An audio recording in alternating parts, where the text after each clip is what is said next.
Today, the Scarborough Community Centre was turned into the Living Museum, allowing patrons to be entertained by different characters while learning many facts about life in the past. Kenisha George was there, and we have the details in this report. The Tobago Theatre Company, in collaboration with the Scarborough Community Council, welcomed the public to their heritage presentation, the Living Museum. The Living Museum is basically using museum theatre to bring still images, paintings, sculptures back to life.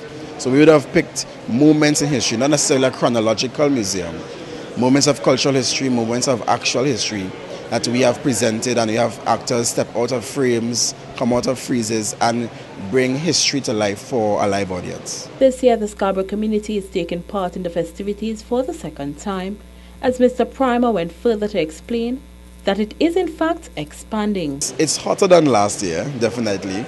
So we need a little help in terms of infrastructure. But in terms of the show itself, I think that the show has been building.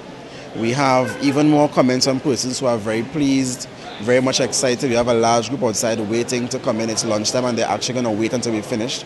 So the production is going quite well, and we're hoping that even next year it will be greater than this. He added that the Living Museum is additionally a tribute to Son of the Soil museum curator Edward Hernandez. We want to pay tribute to Edward Hernandez in this particular museum. This year is really about him.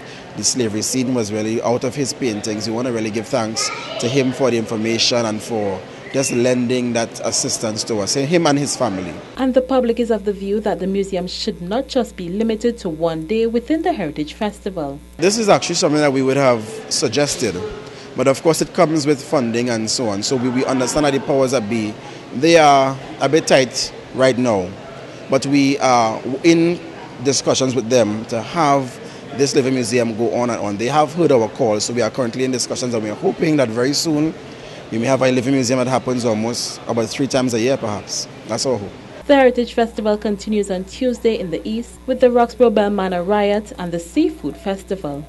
Kenisha George, Channel 5 News.